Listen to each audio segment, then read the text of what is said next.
evening, everybody. I'm David Powell, and I'm co-chair with Bill, who's sitting down there with his hand up. And then we have two members of the committee at the other end of the table. And so what I'd like to do is go around the table and find out who you are. I understand you're all from Caldwell Farm. And so what we will do after we approve our minutes is to move that item up on our agenda so that you don't have to spend the rest of the evening listening to us unless you wish to. Okay? So, I actually did that a few months ago, and it was a civil meeting. I've been in a lot of public committee meetings, and it was very nice to see how you folks operate. well, I thank you. I don't know whether we'll cover ourselves with glory tonight, but I hopefully set the standard. So, unless now we have members of the public, and you may want to ask questions in that period of time for questions from members of the public, but if your questions are specifically about the Caldwell Trail, why don't you hold them till then? But if you have any questions about the Open Space Committee as a town instrument, let us say, I don't know whether I can answer them, but I'd be happy to try, if anyone has any. Okay, well, hearing none, so... David, can we just quickly do introductions? Sorry? Introductions? Yes. Yeah. Okay, so if Just quickly. we can start with you, sir? I'm You've very. actually visited us once before, I think. I was with you for a meeting. I wanted to see what the committee Right. did. As I said, it was nice to see a community committee operating without tearing each other's hair out. Everybody can speak for their own. I'm Barry Coslow. I live at 36 Caldwell Farm Road, and I may be the closest, if not one of the two or three closest, especially to a very inviting exit from the trail to Caldwell Farm. So I'm very concerned about trespassing. And should I continue with my thoughts on it? Well, I prefer that we go around the table Introduction? first, if Okay. you wouldn't mind. I'm Bill Butler, 68 Caldwell Farm. Hilltop Chevy, 72. Caldwell. 72. I am Nancy Demento Jerome, 114 Caldwell Farm. Bill Hoffman, co-chair, live over on Marsh Avenue in down Old Town. Mike Carboni, open space member. I live on Scotland Road. Jim Dooling. I've been attending open space meetings for 6 to 9 months or so, and I live at 51 Orchard Street. Great. Kristen Groves, I'm planning director for Newbury. Also live at 28 Elm Street. I'm Sadie. I live over in Raleigh on Dodge Road, and I am just here to observe. I'm potentially starting a part-time job with Kristen soon. So. I'm Alan Seal. I'm at 64 Caldwell Farm. I'm Debbie Torchetti. I'm at 72 Caldwell Farm. I'm Deborah Kennedy. I'm at 54 Caldwell Farm. Great, fine, thank you. I'm just telling where I live, and that is at 5 Kent Way, so I walk. Right. So, can we move to the minutes? Mike? I make a motion to accept the November 19, 2024 meeting minutes. I reviewed them and I'll second that. Okay, and we have a vote to accept the minutes for our last meeting? All in favor? Okay. Aye. Everybody's saying aye? Yes. So that's done. So let us move up the item on the Caldwell Farm Trail, and we'll get to the open space website issue later.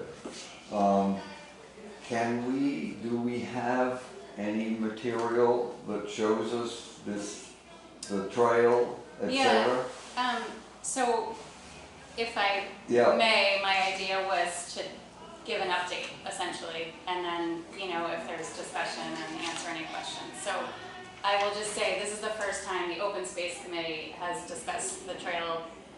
This iteration of the Open Space Committee has discussed the trail, so it's an update and an opportunity to, talk about it and celebrate the fact that it's been a long process for the town. I have only been in this position for a year and a half, so all of us at the committee level and staff level are new to it, but I understand, that it's been out there as a project for a while.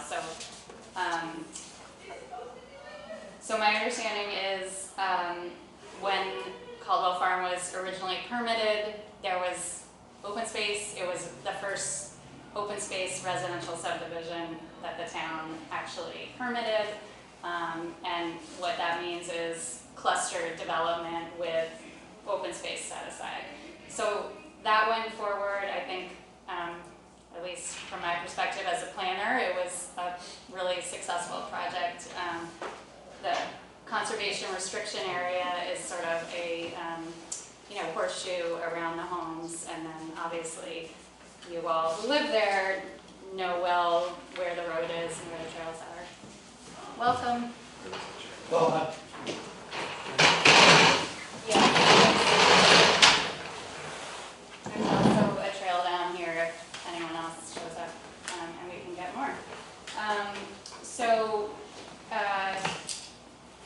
So the trail wasn't built at the time. The trail was always a part of the original permit, but it wasn't built at the time. Correct me if I'm wrong. I'm not At the time of the construction. That part's true, but I'm not sure it was part of the original permit. Because the reason the authorization for the trail exists was that was a trade-off for the contractor getting to build 2 more buildings. Yes, so I was a member actually of the planning board shortly after that agreement was made between the developer and the town. And the developer in fact got 2 bonus lots because of 2 things. One was because of adding as much upland space as could be done based on his plans, and the second one was to include access for a public trail. And at the time, the developer was supposed to actually lay out the trail, and there was going to be discussion as to whether the trail was to be actually done by the developer or done by a combination of the developer and the town. Well, it never happened, largely because, as you probably, is anyone here from Caldwell Farm who's lived there since this? Yeah, I'm the original owner. Yeah, and I was on the board at the time of the first battle with the selectmen. Right. But they did have the trail, and it was advertised with a walking trail, and I have maps of the original walking trail. Great. Very maintained for about 3 or 4 years when we first moved in. Right. And so you know that in fact that trail essentially existed, and it existed together with some dedicated parking spaces. I don't think there was any parking spaces that I was aware of. I don't see anything I never in. saw any of the original plans. I saw Yeah. the plans in some of the meetings I had with selectmen. So I don't know if there was ever any parking. Okay. I don't know if it was in the easement or not, but we could always look up the old easement if it was in parking. I don't think there So was. the original trail easement, which I have here, is recorded at the registry. It was October 2004. So that was approximately the time of the original Right. Yes. trail plan. Right. Yeah. So this is, a trail easement that is, somewhat general. It lays out that the trail shall be a primitive and natural walking area for the public. It had a general 20 feet wide location shown on the plan that was recorded. But the actual specific location on the ground was not established at this time. And then to kind of, I'm sure there's a lot of history we can't cover today, Yeah.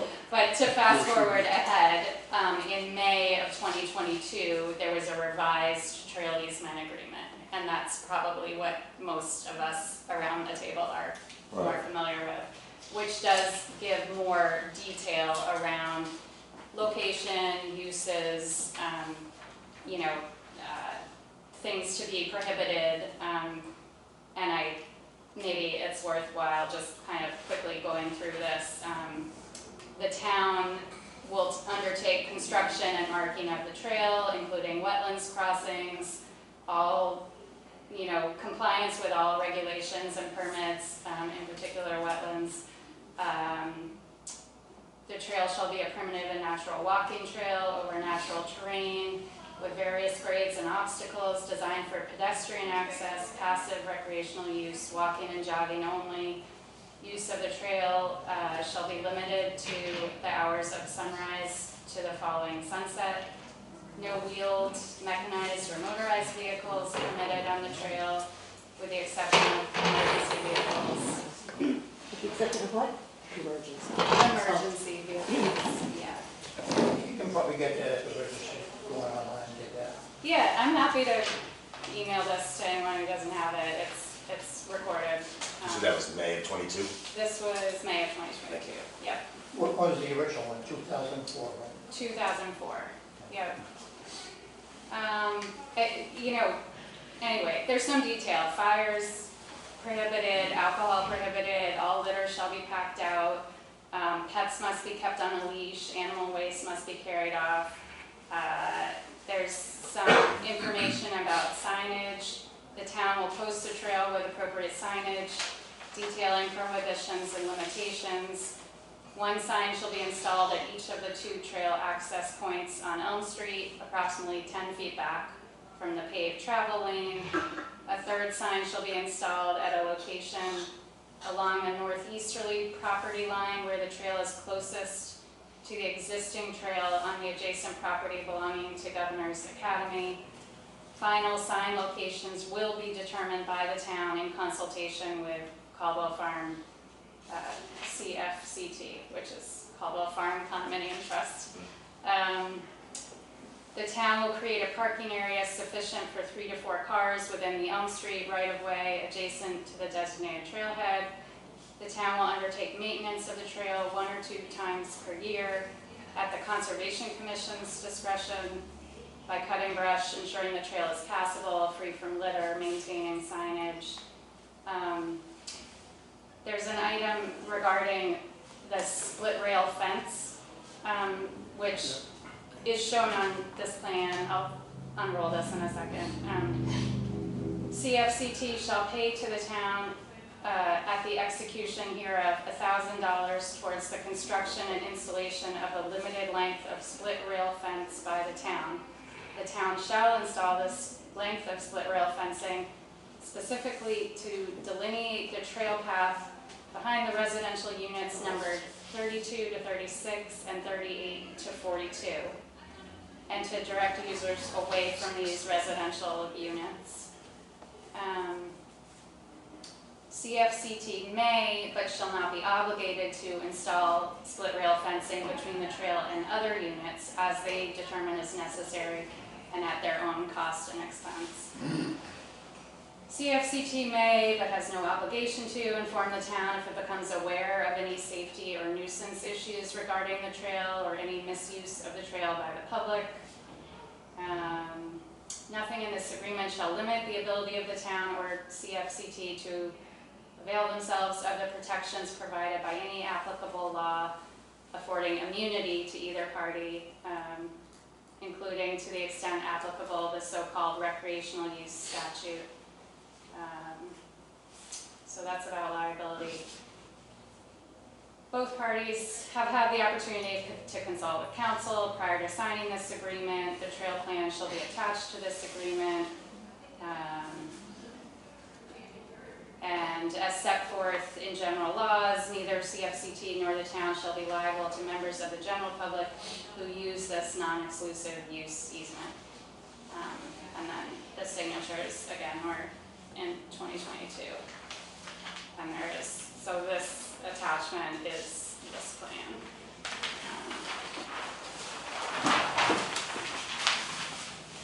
So essentially, when I got involved, it became known to me that the trail, that there was an agreement, that 2 years later the trail had never been established on the ground. So in consultation with the town manager and Martha Taylor, the previous planning director, and other staff, the conservation agent, public works department, and we communicated with Tom. Hopefully some communication trickled out to all of you who live there. And we very thankfully had some GIS support from Essex County Greenbelt, where Mike works, to help us locate, to translate this plan, this piece of paper to on the ground. So we've had several walks, different groups of us, the conservation agent, to look at the wetlands areas. Mike and I walked with a big GIS GPS unit and located where this went. Currently, the route that was flagged as this outer route, we have not, maybe if anyone's been out there, this does not exist on the ground yet. There was some discussion whether it was needed, but that's an open question, not definitive yet, so I'd be interested in any discussion and input on that. And then we walked around. So, and then DPW went out with the leaf blower and just essentially did very minimal cutting to show that it's a primitive walking path that's marked on the ground. And then the parking areas were established by the town's public works department. There's, if you, I think it's about 2 to 3. The trail easement, or the trail agreement said 3 to 4. It didn't seem like that was reasonable. It kind of drops off. There's some wetlands nearby. It seemed appropriate that, you know, other similar trails, I think 2 to 3 is sort of a reasonable. Good question. Yeah. The people that are parking there, they're gonna need a parking permit from the town?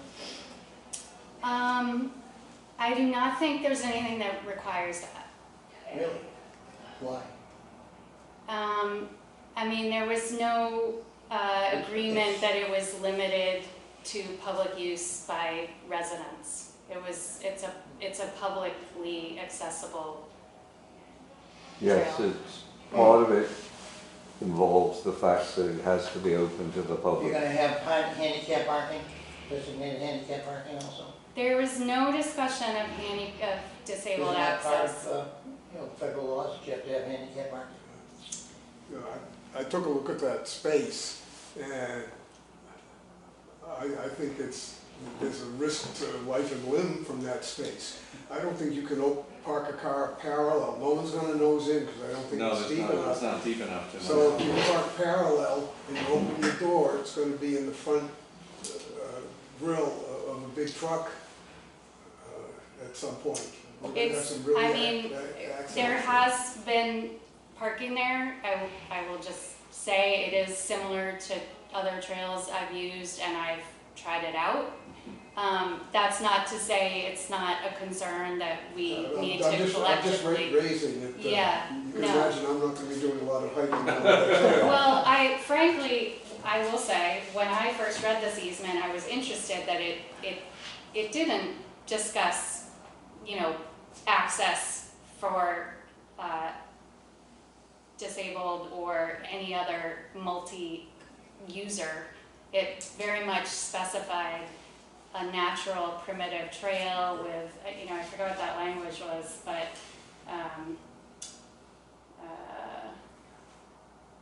primitive and natural walking trail over natural terrain with various grades and obstacles.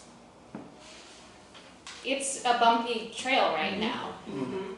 Whether, there's lots of art and science around trail building, and I don't know if the community of us, are interested in that. That's a conversation to be had. I think what has been established so far is the beginning of establishing that access. It doesn't mean there can't be, modifications or changes, in my opinion, but that's a process for the town. We need to know and be in on any discussion, because we still have contractual rights.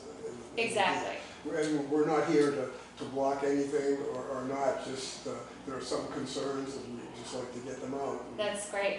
No, I welcome all of that. I'm glad you're here, yeah.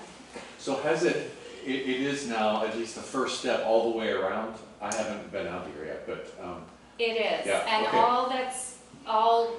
the only way is it's cleared of leaves and debris, okay.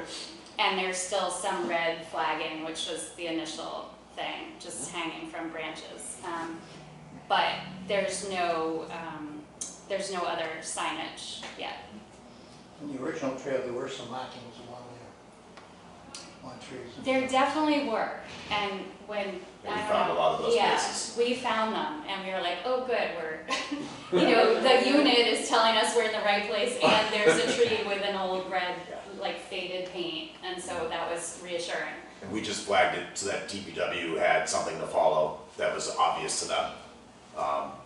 Knowing the flagging will come down after it's, established and the town decides to have some sort of a trail marker or something like that to put on the route.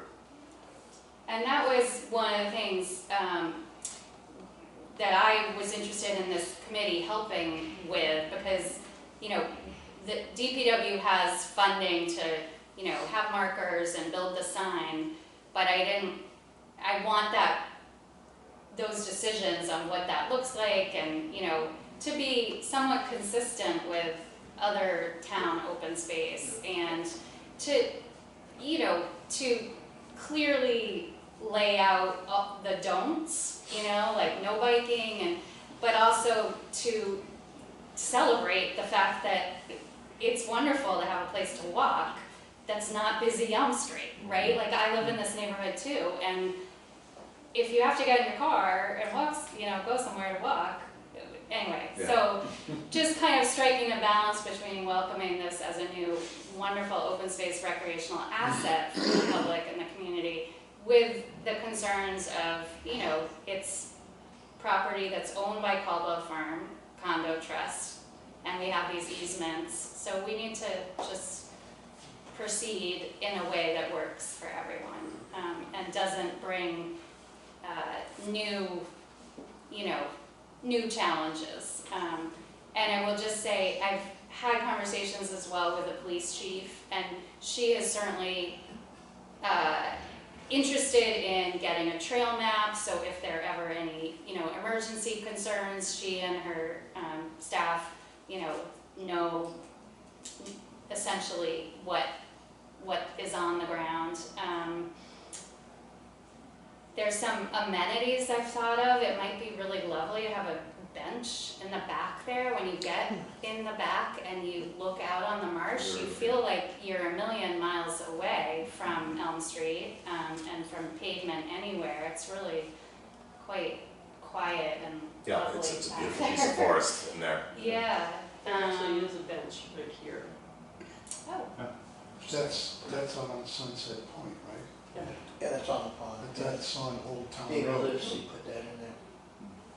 is it on the governor's property? Yeah, it's got. Yeah. Oh, I know no, that we bench. have a bench too. Oh, for the other trail, the Governor's Trail? Yeah. Yeah, one time they wanted to attach the Governor's Trail to our trail and have it as a running path for Triton and the Governor's, Okay. instead of running out on the street. But that was denied. Is that an option in the No, future, no, or? Because it's a rustic walking trail. Well, it does say walking and jogging, Yeah, well, what they wanted to do originally was put like down. how big? Yeah, they want to make it accessible to put, you know, like stone dust down and have it pretty wide. Track teams and. Okay. Track team and all that. That's a different, yeah, Yeah. yeah. Yeah, well, it is, I mean, it sounds like you know, but, because I live near Governor's, Adeline Road has their trails, and they, at least since COVID, have been very welcoming to neighbors to use within, you know, depending on what's going on their property, but, and then the Governor's Trail, it's literally right there on the other side of the stone wall, it's very interesting. You guys been out there yet? And you can see the Governor's Trail from your house, Yeah, actually. Yeah, it gets a lot of use. Unfortunately, see them going by every once in a while. And you know, that's my other concern, being so close. And we're at 36, that's right at the end of the first fence, Okay. if you will. And we're concerned about trespassers using that as a way to get out and cross Caldwell Farm and walk out to Elm Street that way, rather than going back through the trail. And so that we will, as an individual, I'm not speaking for Caldwell Farm at all, but as an individual, I will enforce our right to privacy and no trespassing.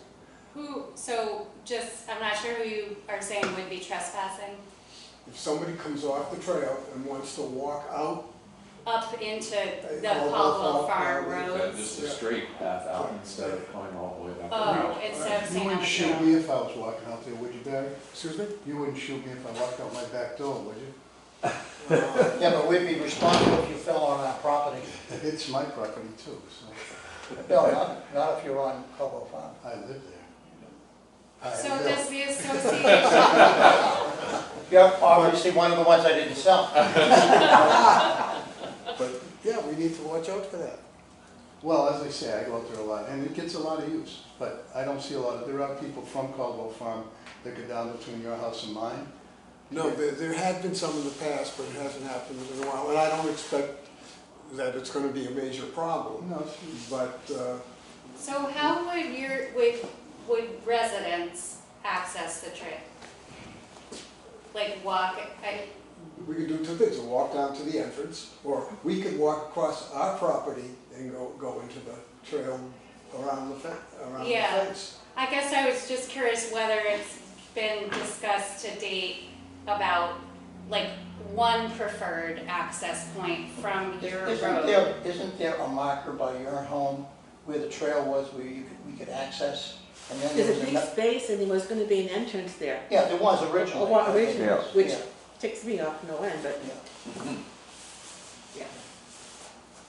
Do you I don't want people have, walking up my, I would have a question, and that is, do you have as part of your property situation, do you have dedicated spaces to each unit, or is all of the space essentially HOA space, homeowners Other than a association 3-foot space? there, Yeah, it's common area it's space. common area. Yeah. It's common. Yeah. In other words, the moment you step out of your front door, you're into Just a parking. common areas. So if a neighbor from down in the 20s wanted to come back through behind the 40s, they would easily drop between my house and Barry's, Yes. right in a common space and trip over the wall and into the trail. And away they go, and they do quite often, virtually every morning. Carla does that, Uh-huh, walks the right. dog through there. Right. Yeah, Cal still walks. Right. So I think one of the things that is true here is that my involvement with this originally was in fact to explore largely at that point for the Triton schools to in fact get something which enabled them to do cross-country running, which would use trails that started at the school and basically went through the area that the trail now exists and connected to Adlin Road and then on to Governor's. And then in fact what you would have is the possibility of connecting that to the playing fields. So you would now have the potential to have a trail, a public walking trail, which in fact led from the falls, okay, you all know where that That was is, visited right? a long time All ago. the way to Route 1. And that was the vision. There were a lot of issues which needed to be addressed, and at that point, the Caldwell Farms non-existent trail, because it really didn't exist, in Well, the it did sense. exist, we have a map. Well, yeah, it And- existed. And also in our, brochures and everything, we were selling them and buying there. They Yeah. did mention a trail. When I say it didn't exist, what I meant literally wasn't on the, you couldn't go actually Couldn't and find find the ends of Well, it. Barry, the first few years, maintained it. He had his grandson out there cleaning it and maintaining that trail, and Uh-huh. people did use it. Right, There's a yeah, lot of our, but the people stopped using it because of all of the ticks. right. So anyway, so the issues there were multiple in that the connection between the playing fields and Triton has some fairly severe conservation issues and so on. So what in fact happened was I was able to provide them with a very different kind of cross-country opportunity at Old Town Hill, the trustees' property at Old Town Hill, which is now actually for the last, whatever it is, 6 or 7 years, where they have actually done their cross-country with other schools. I think here what we're facing is a situation that the town is obviously going to make it very clear with its signage that in fact you are in a particular situation and that you need to respect the homeowners and their privacy and quiet, etc. And I would just point to the fact that Essex County Greenbelt, as Mike well knows, is very good at providing very clear signage when you are about to either leave their property for private property which may have a permitted trail on it, or whether you are in fact at the limit of their property. And I think it can be possible for us to in fact make it rather clear that where you might feel that it would be easy to come off the trail and get involved with your homes in a way that you might find disturbing, one can post signage just reminding people that please stay on the trail, etc. So I hope that that kind of thing, and that's the sort of thing that we as an open space committee in terms of signage obviously will be talking about.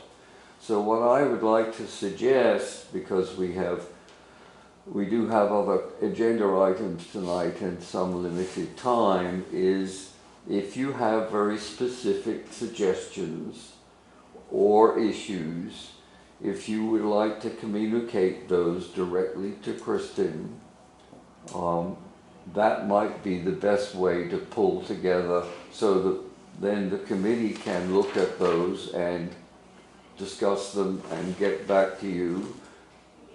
If you feel that's a way to do this, I think it might be, because I'm not trying to cut off discussion at this point, but what I'm suggesting simply is some of you may have some very specific things which require really looking at them in relation to a unit that you own and its relationship to the trail. Unfortunately, because we got bumped out of our normal meeting place by all people of the Conservation Commission, of course, we weren't, sharing that trail map could have been done, and if we'd had a little more time, maybe it could have been done on the television up there. But I think, from my perspective, I find it very difficult when I can't see something in front of me if there are some issues which have to do with the trail routing or etc. Is this map available online at all, do you know?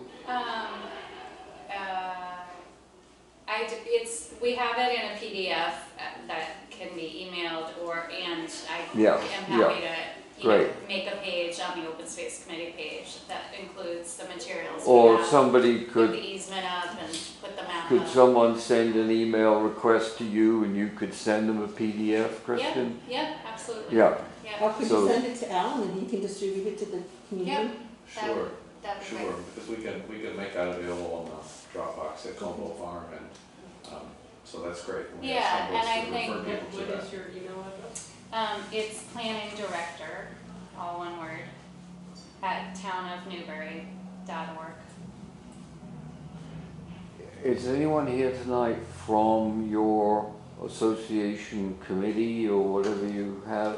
Yeah, I'm the Alan's chair. president of the. Ah, okay, great, good. So I hope you will take back things from tonight to them. Yeah, I've made a few notes. So, thank you. Great.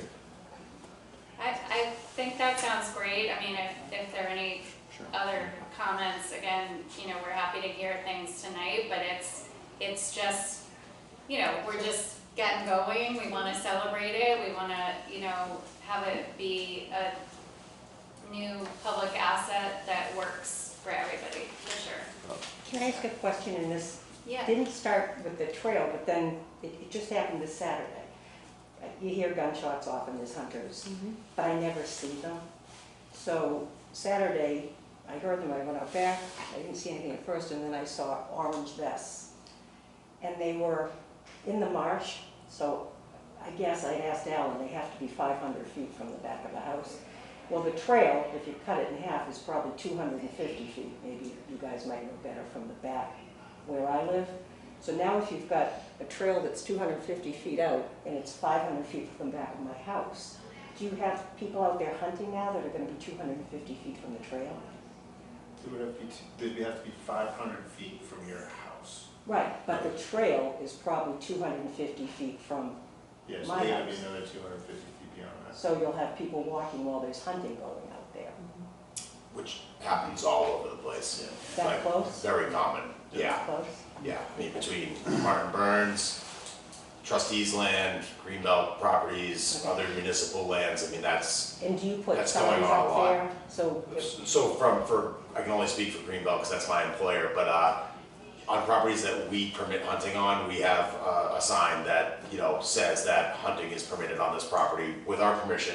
It's not just, you know, open to anyone, but it alerts the public that, Okay. you know, this Because is a I know property one that of could the be neighbors- hunted, you know, so, you know, Yeah. wear some orange, things like that. Most hunters aren't out in the middle of the day, I would say, I mean, for the mornings and evenings, but I mean, you know, Good, This but they is have probably to Yeah. wear blaze orange. No. yeah. No, it was later than that. Yeah, Maybe. with regard to that, I think I can speak very personally because I originally lived on Orchard Street and my house was the corner peg of Martin Burns. Okay, so in other words, I could walk out of my backyard into Martin Burns. And I have to tell you that one of the things about Massachusetts hunters is they don't like wet feet. Right? And so we had certainly when I lived there for 20 plus years, we had a very intelligent group of deer who knew that. And so they would appear on my property early in the morning and wait until the hunters had done their thing and went home, and then they would go back to their business, having spent the time at my house. So I think, you know, yeah, you have to live with those kinds of things. I do have a little suggestion, and maybe Mike, Can I not- just say, I just want to say to, that's Right. a good idea, because one of my neighbors was going to go down and walk the trail, and they had been down there, and later that day I saw it, and I said to them, do you know there's people hunting out there? And they're like, oh my God, no. So, you know, they didn't, I've been there 4 years now, I've never actually seen anybody back there, but you could see these guys. And I will just mention, I was on the property with my husband, my son, and my dog, and we were wearing orange. So Yeah. No, these. I'm not they saying had a where rifle. who you saw, No, but no, just no, like they were in the marsh. I Yeah. got my binoculars, there was a rifle sticking out of it. that was not me. Yeah. No, Well, my dog had orange on, yeah. Right. Mike, would you compare this terrain with South Street lots at all? The train, Yes. as far as the trail goes? It's similar in terms of the parking lot, for example, on the Yeah. street, Yeah. and the kind of terrain that it is? Sure, we have a property on the West Newbury side of South Street that is shoulder parking. It's 3 cars, and the trail traverses through kind of uneven terrain and wetlands. It's got boardwalks in places and whatnot. It's not, very hilly terrain in there, and I think Caldwell's very similar there. You have a little bit of slope in the beginning and at the end, but most of it's, pretty even terrain, so to speak. And that, the property that I'm referencing, that's, somebody goes there, they take a 30-minute walk and they're gone. It's not a property that somebody kind of lingers on, type of thing. It's, going for a walk and leaving, which I would assume that this would be that kind of use here as well too. It would be go walk the loop and move on with your day type of thing, not a place that would see a car sitting there, for 5-6 hours or something like that. There's no connectivity to continue on anywhere or anything like that, so we'd be taking a nice walk and heading off. I was just thinking that for those of you who don't know it, it's on South Street, which is at the top of Main Street. If you go into Byfield Center and follow up Main Street, where the town intersects with West Newbury, there's signage and it's called South Street Woodlots. And I would just suggest you go and walk it, because if you want to get a sense of what a trail might look like and end up being in Caldwell Farms, I'm not saying it's going to be the same, but I think it's the place that occurs to me as being somewhat similar. I have personally not had a chance right now to walk what has been laid out, but I fully intend to. And I think this is, I think this is a very good start, and I thank you all for your concern and for coming.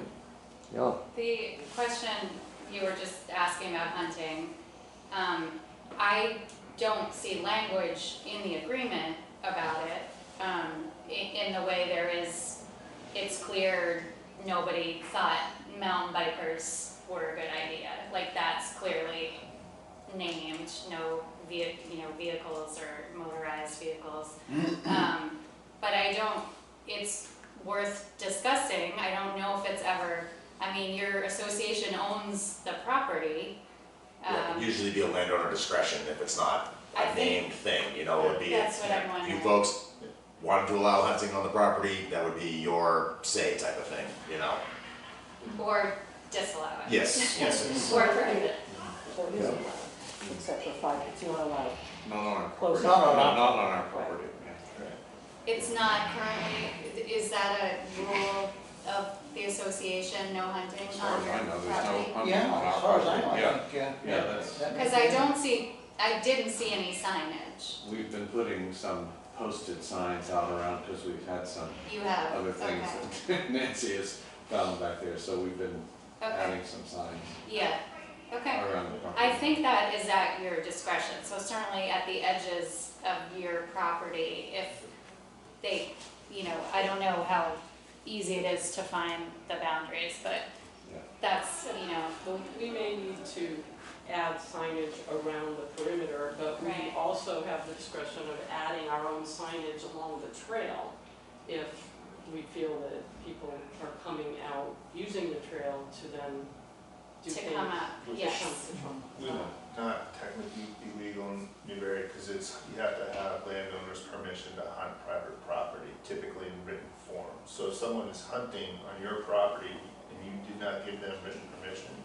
as owners, then they And would. they should not need it, but it's And- should and be they would know it. the police or the Not sure I'm gonna ask somebody The to environment, where their yeah. property is. And Bill, don't you have to have permission to cross somebody's property to hunt too? Like, if you were trying to get to a neighboring parcel, you would have to Yeah. have Caldwell's permission to cross their land to, Yeah, you can't use the trail to walk. yeah, to walk into another slot, But right? for somebody to be roughly right here hunting, Right.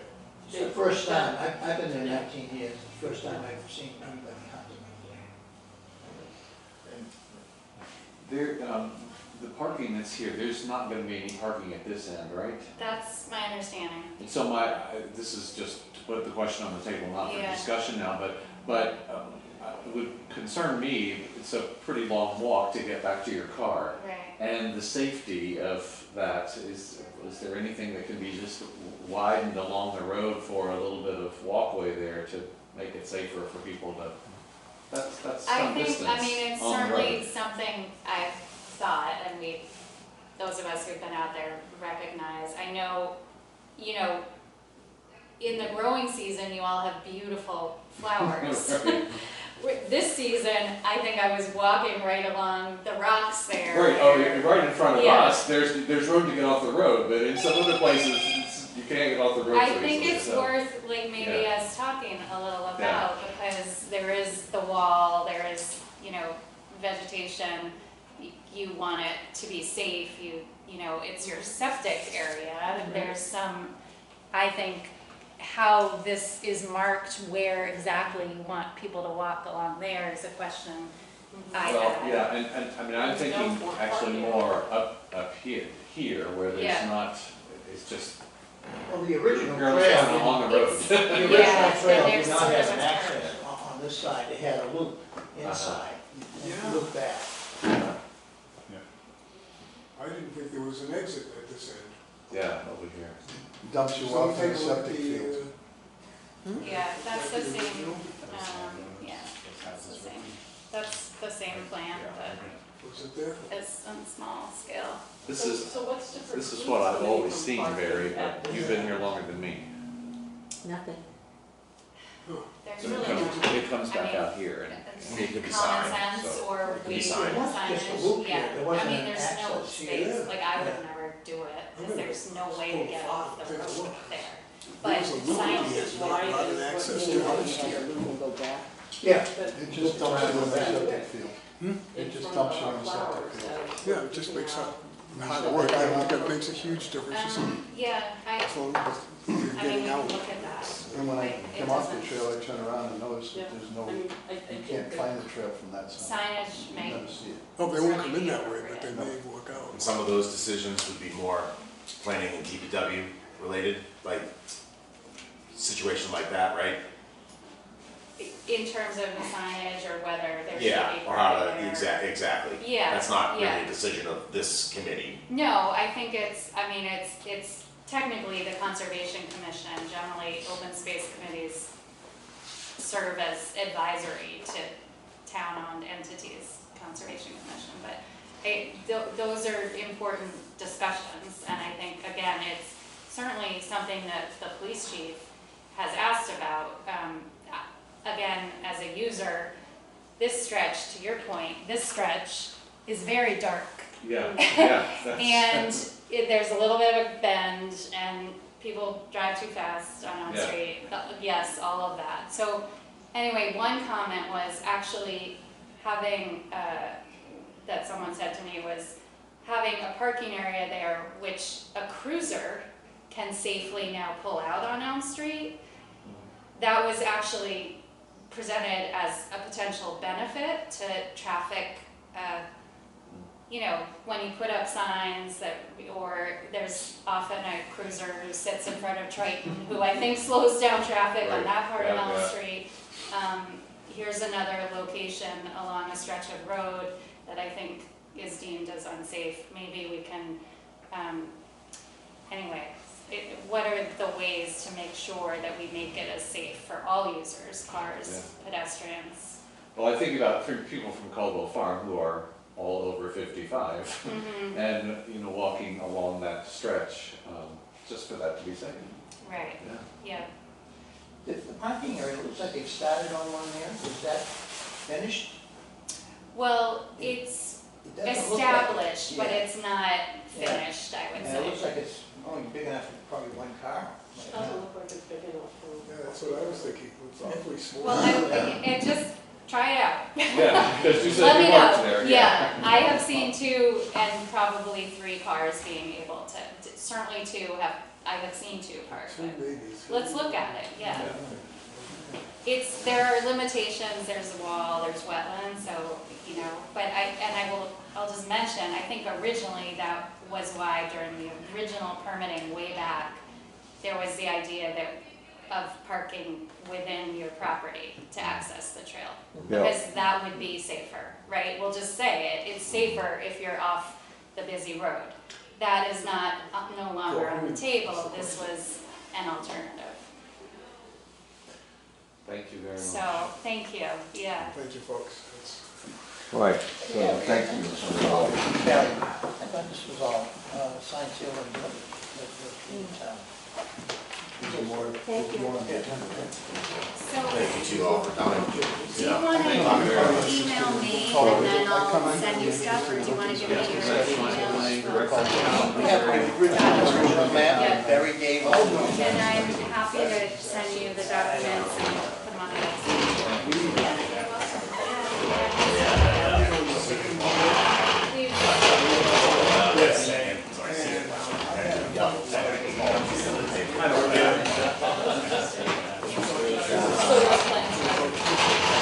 Well, you remember when they wanted schools and running strip. That was Mr. Bazagen who wanted to. Whoops, you got that one? It's called Canyon. Oh, We can't. it's nice. Grab it with your right hand, right? I can't. It's for right-handed people. That's Just put glad you the upped grab it. left and right. right. That's a nice handle, isn't it? Yes. It's a real nice one. Yeah, it does 2 things. One, it gets a compliment, and then they help old guys put the coat on. There you go. Well, good to see you again. Good to see you. Sure. And Stop again, road. you got a I great joke committee. that, you know. You should, wherever you were, when we started negotiating, I'm walking on the guy. what's her name, the town attorney, What do you think Yeah. about the? she and I would have screaming matches. And I've been trying cases for 50 years. I've never screamed for another lawyer except I in that was really situation. sort of wondering why it was needed. But anyway, And thank you, then I thought, appreciate well, it. some of these discussions were about. Have a nice evening. I'm doing fine. I'm glad to get this, I'd like to get this off. No, well, I'm 60. Yeah. It was such a, yeah. You're breaking your back. I've got sergeants on both sides of me. Yeah, I can go. Oh, then you had the general before he passed away. The other side. And they looked at me from Vietnam and said, go away. Well, when I was selling the general's house, I noticed in his house what was there. Anything to, Well, you're not gonna like this, but I was pretty sad in the national side. He was nothing but a businessman with a uniform. Really, he ran the military side of the air base. And Yeah, he's a good guy, nice guy. Stop your Yeah, nice meeting you. Yeah. what's your last name? Get so it was on the town of it Midway. too, I would say. Meeting minutes. How they used to be. Just like it sounds, Woodward. I was on the conservation Yes, commission they last are week. exactly. Yeah. There's something wrong with it, I keep getting involved. I did Winfield, the school committee in Winfield. How was your home? We're on the other side of the river. Yeah, I was questioning about land. Stressful, but it's, Everybody's an expert. On the west side of the northern real estate owners, protecting their access to saleable land. It's like, there's a lot of reasons to be on committees. Thank you so much, yeah. Also, I made 2 large groups. Senate, Yeah. So are you and We're Mary? still rolling. Yes, hi. Hi, I'm Nancy. We're still in the middle of a meeting. Oh, okay. Yeah. You're welcome. So I'm sorry. Yeah. We're I'll just go out, giving some stuff just on Yeah. Oak Island. observing. Thank you, All David. that. Yeah. But it's, you know, we're up here somewhere, right? This is the green property right there.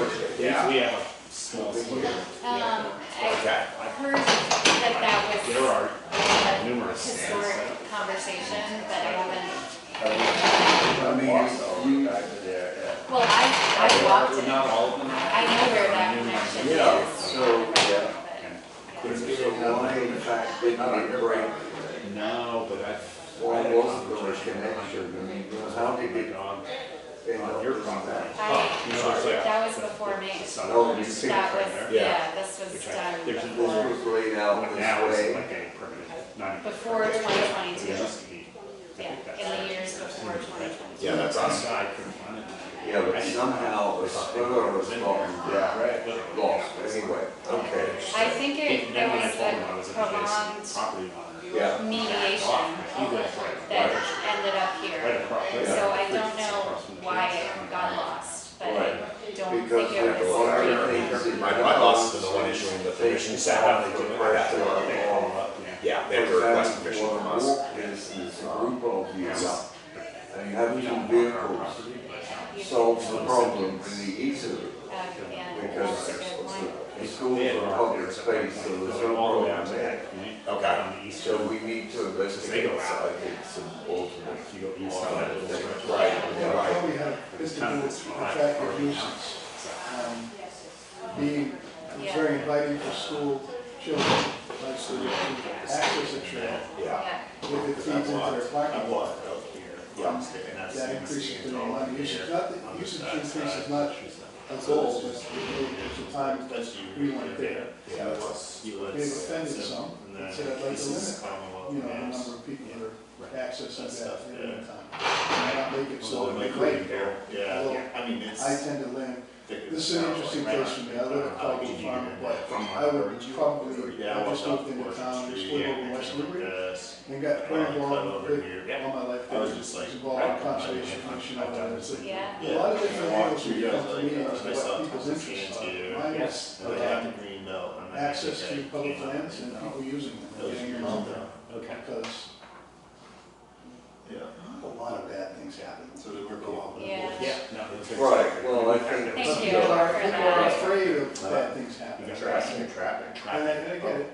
My house is probably I think supposed we to need be. one conversation, right? I'm sorry. We can. Well, all I was gonna say is that, I spent 35 plus years being the trail, and property volunteer at Old Town Hill. And also worked with a number of organizations, including the MDC and people like this. And one of the things that happens is you get what are called social trails. In other words, trails which are made simply by people's feet. And I think my guess is what's going to happen is this is going to achieve social trails. And it's always better to get out ahead of that and actually say, okay, this shrieks a place that a social trail is going to occur. So if we can make that happen and not get involved in private lands, etc., and in this case, I think you've got a situation where both of the abutters would be perfectly happy if there were connections that were planned as opposed to occurring. Because of what I'm hearing from your residents is, well, who's going to come walking on our trails? And I can understand that. And if rather than having sort of this unknown quantity, one is planned for it to some degree and it's reflected in the signage, then I think you're ahead of the game. So, Yeah. since you're well aware, the distance behind my house, which would probably be about here, 38 somewhere, and the Old Town Road Trail, or Indian Hill Trail, or the Cricket, no, it was Chickadee Hill, Yeah. all of those cute names that are out there, I almost said this earlier, well, people won't spend much time out, as God forbid they find Picnic Rock. They'll picnic, oh my God. So, we can't have that. But the distance between this trail I was on the other day and the Old Town or Indian Hill Trail that goes around the Old Town Road on the Governor Donald property, that is Governor's property, right? Where the governor is now. God, I would date myself. But it's probably all about 15 yards. Yeah, it is right there. And there's already 2 walking trails. One lady prefers to go down closer to Barry's house with her dog, and I prefer to go a different way. And there's 2 obvious foot trails, as you say, social trails that are starting to show between the property and the governor's, and then and now this. So it'll happen. Yeah. And I think it'll begin to happen out here when is it Great Meadow Circle that was maintained by the Boy Scouts years ago up behind the ball fields? I think it's a Great Meadow Loop Trail, something like that. Behind Mantor Fields, Yeah. the island Down- there. down the hill. Great Meadow Yeah. Marsh I don't know Loop or what something. that was called, Yeah. yeah. Well, there's a Boy Scout sign out Yeah, there that that's says right. we did this. Yeah, and it was, I yeah. have a Boy Scout master in Western Reef for about 10 years, so Yeah. we also put a trail over there. But Yeah. what I noticed was the cross-country team, when I was out there investigating and poking around, the cross-country team came running by me in force. And I thought, oh, wonderful, I Yeah. wonder if they get over on the other side, to Yeah, your point. yeah. Yeah. I guess not, as easily, they'd have to go out on the road. No, it's, yeah. Well, and Governor's Cross Country doesn't use the Dr. Duff trails, the Chickadee Hill, Oh, Picnic no, Rock. they would They, run inside, wouldn't they? well, they're over on the other side. Well, they have a 3.5 mile loop. Yeah. It's just the woods on the other Oh, yeah, side. okay. On the south side of On the, the south side of Elm Street. so they can behind go the over dorms. they can go over the bridge. Yeah. So they're not, They go through some of that marsh area that abuts where we're Yeah, talking right. about, but they don't actually do that full loop around. right, But, yeah, there are lots of runners on the governor's campus, students and others who would love to have access to new trails and get off Elm Street, frankly. right. So, Thank you. well, welcome. Well, I What's appreciate your it. name again? I'm Bill Sargent. Bill, Nice yeah. to meet you all. That's great, you have that background in West Newbury and also are a resident in terms of the open space work that Yeah. town has done. And then Sean, I just don't think you got to introduce yourself. Yeah, Yeah. I'm Sean McElroy. I actually live on Main Street. I'm just an observer. I'm interested in more of the rail trail corridor in Byfield, connecting to Georgetown and also connecting out towards Scotland Road. So- I invited him. Yeah. Because we had a conversation about Board of Boston, I said, the open space committee So it's special interesting, and like- talking about trails and, yeah, I've walked just about all of these other trails that you've talked about. And, yeah, so, I don't know, it's just interesting. yeah. So Well, it's- similar discussion, we're talking about how Main Street is quite dangerous to walk. Right. But if you provide access to what the long-term vision of the Board of Boston, which is behind the homes, it's an alternative. You could then use it to walk into even the library if you lived on Main Street. There's so many ways it's a positive addition to getting around, really, getting out of your car, right? And it's common for an abutter, in this case they're the owners, but an abutter in this situation to be uncomfortable at first. I mean, you know, we deal with it all the time when we put a new trail in. You know, we had a lot of like immediate pushback, and then a year or two later, you know, they see nobody is wandering off the trail, nobody is being nefarious, you know, and they get more comfortable with the situation. So, you know, that kind of reaction is a very common, it's a common thing for folks to Yeah. feel, you know, and especially if they're not people that maybe use the woods themselves, you know, trying to have a hunting conversation with somebody that is uncomfortable with hunting, it's the same type of, you know, it's, you don't Yeah. want to get far, you Yeah. know. Yeah. Well, So- I thought that was incredibly valuable, and thank you, David, for Yeah. sharing that discussion, but just like having the input and putting Yeah. it on the table and just, Right. let's work on No, I it think together, so, so. and I appreciate people coming out, and getting involved. Okay, Nice. so, Yeah, got some. yes, well, I think we don't look at the numbers on our agenda anymore, do we? Yeah, Let me find I my, don't know. oh no, that's okay, my pen. Okay, do we want to talk about the website? that'd be good. I'm just gonna get my, And just, Sadie, thank you for coming too. I wanted to make sure you all are knowing. Sadie was also invited just to learn a little bit more about the work. But the hope and plan is Sadie will be helping the town with the open space recreational plan update, which is required by towns to complete in order to be eligible for grant funding for open space work. And Newbury's is out of date, and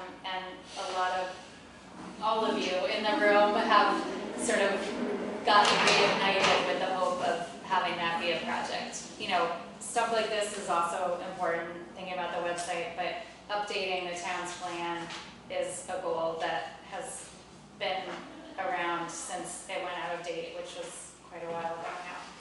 So, yeah, so hopefully Sadie's gonna be able to help the committee with that work. So, thank you. okay. Yeah. Well, I probably don't have enough of these, so you're gonna have to share them. Oh, you got one, okay, this is what I sent out.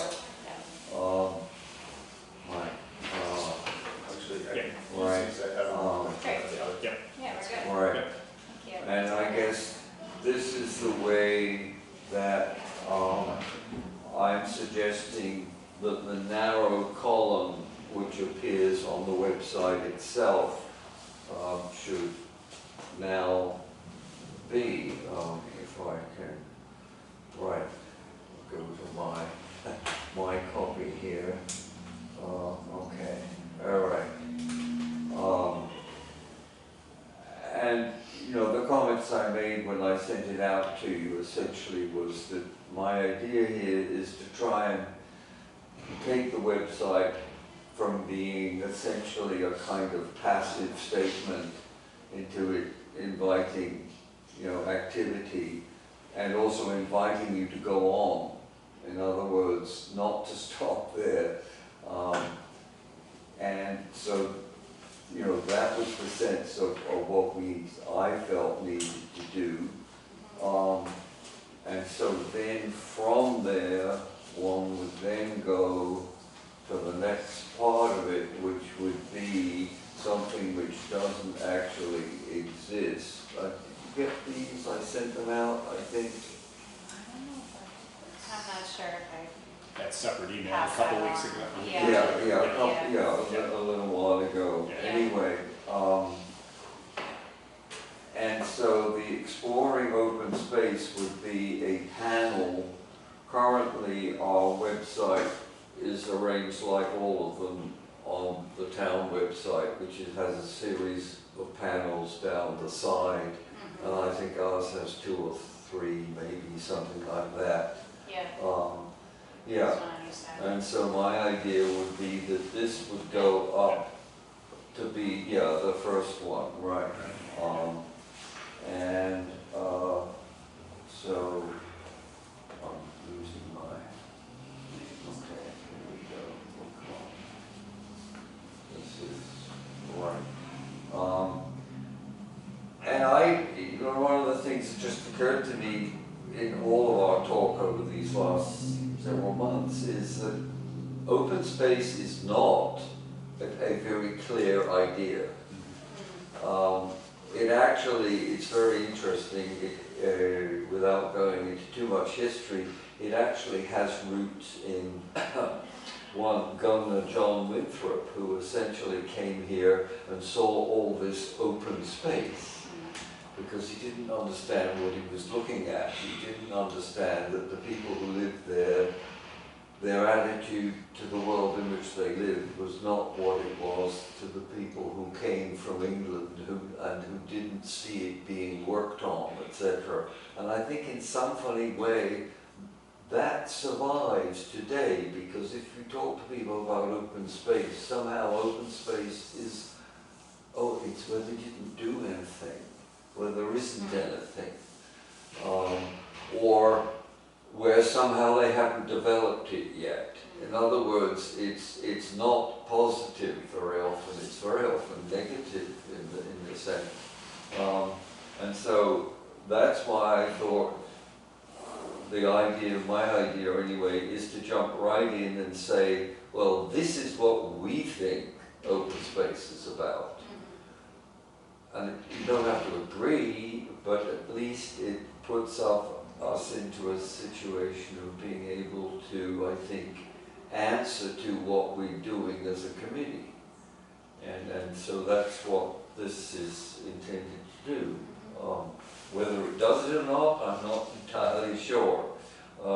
And the big question is, which is probably a little down the line, time-wise, is should we eventually have our own website? And I'm wondering whether, for lots of reasons, we should, only because the town website has a lot of problems. Let's put it that way. Limitations. Yes, it has limitations. It also has sort of a certain kind of lack of coherence, let's say. And what I did was to sort of wander through and say, okay, so where are the maps?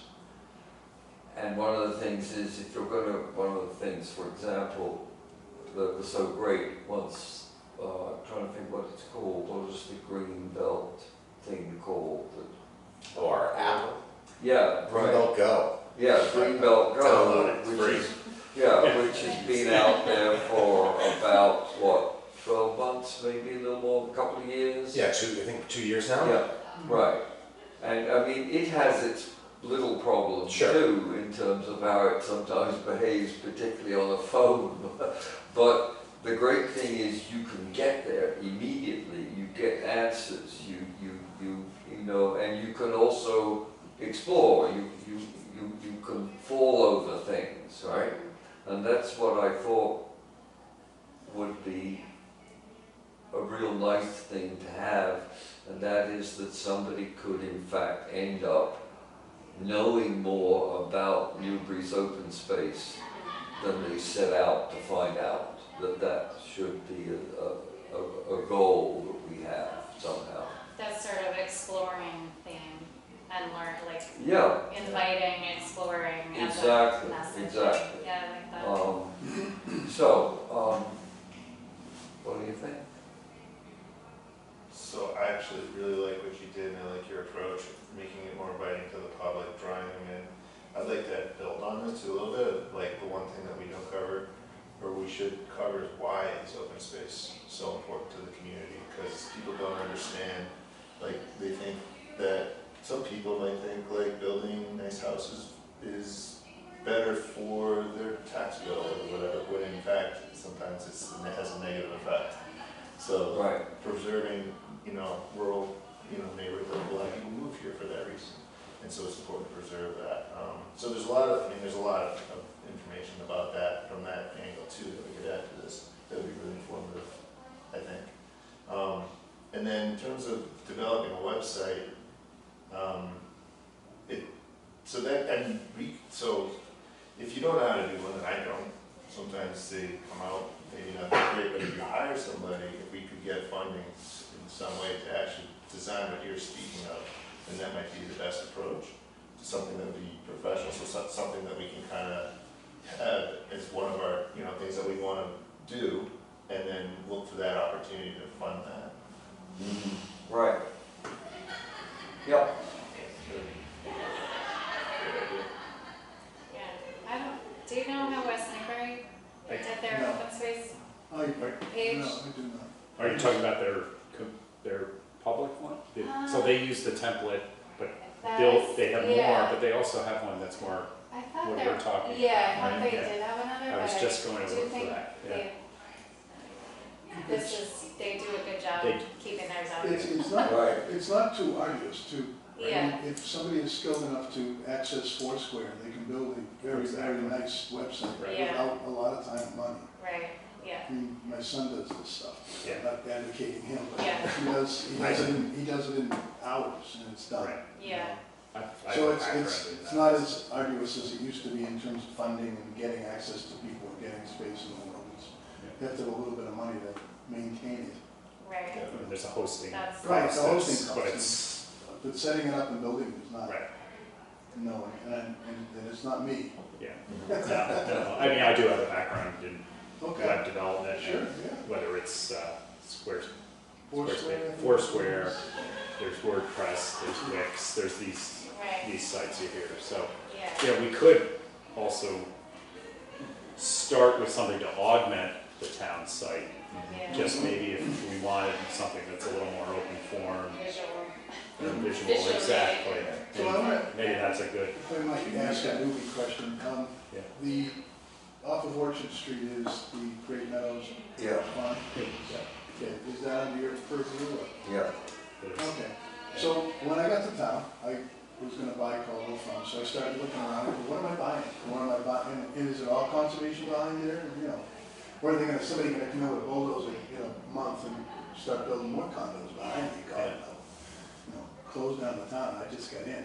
Right. So, which is what happened on the West Movie, but it was, you know, I looked at what I was buying and I started looking around, I wanted to know more about Great Meadow Farm. Not a lot. No. Not real easy to get to. I started navigating. I mean, it brought me Probably there. has lots of issues. It brought me there, and I started poking around. I'm like, I'm not getting. Can I go there? Where do I park? Okay, so I went, busted through the gate. You know, I got there, and I'm kind of going down the road, and I get down this little tiny place. I have a truck.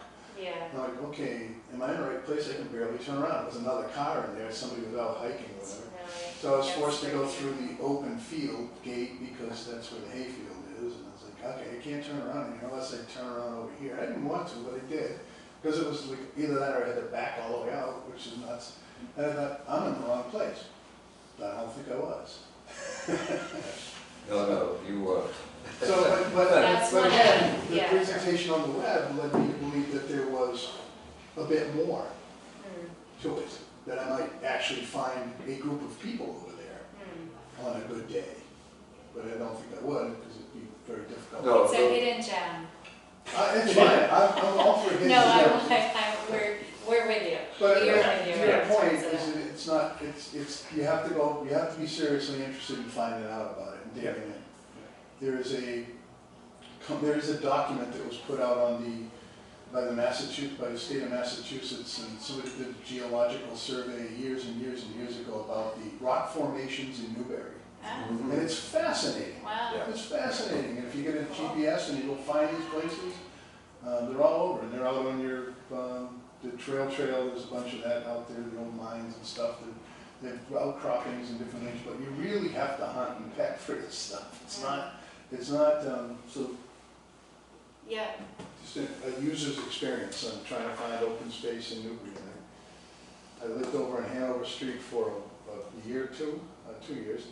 And thank you for Town Hill, Old Town Hill. Thank you so much. I spent an entire winter snowshoeing over there. It's just gorgeous out there. It always has been. It's just good work. Yeah. And I don't know how the folks that live in those beautiful homes think when I go walking through their backyard. I now have some interest in what they think, but Yeah. they didn't shoot at me, so those were all right. Yeah. Well, I appreciate that perspective as a new resident, and I think that's you're echoing a lot of the earlier conversations this group of people have had, which is we have varying levels of knowledge about how amazing the open space is in this town. But for a new resident, or for residents who got turned on to the outdoors during COVID in a different way, or for different kinds of users, how do we really, Newbury, it's a big question. We have Plum Island Beach, we have Great Meadow, we have new things and old things. So part of that work, I think, it is what we're talking about, like websites, the plan itself, creating maps that are usable, like all those things are like really, it's good, I important. also Or- lived on Fordham Way out on the dunes for another year in my life. But there's, Yeah. you bring up a good point. I went looking for access, just different access other than the stuff I already knew about. And I brought up all trails, and it has all of the trails that are behind Governor Dunn on it. Interesting. Not so much that you could search for them, but if you go to the map, they're clearly marked. Well, all trails is really weird in that it's contributed socially. Yeah, crowds. In other words, people can put information on trails Somewhere they will. that really are not specific to the property. And I can tell you very simply that that has happened multiple times at Old Town Hill. And in one case, we had a whole group of kids who were working to develop a mountain bike course that was in an area that was no intention to have trails at all. And all of a sudden, it appeared on all trails, and it was like common property. So, yeah, I think one of the things that strikes me is that we could use that side panel in a much more active way than it's being used, because well, you just mentioning Plum Island. If you want to get information about Plum Island from the town website, about the first thing you get is, well, you have to have a parking permit to park there, and given the fact there are, what, 9 spaces if you're lucky, but nothing else, you know, very little information. Yeah. And I think part of it needs, you know, we need to deal with that as well. Yeah. So that it would be much more of a one-stop shop kind of, you know, situation than it currently is. Because I think Yeah. currently it looks as though the only thing the Open Space Committee does is to write a plan. And as all of you know, my initial reaction to that was pretty negative, and it's very interesting that we're doing a lot of other things than writing a plan, aren't we? Yeah. Okay. All right. So, how do we move forward with this? In the sense of, do we want to have a more complete,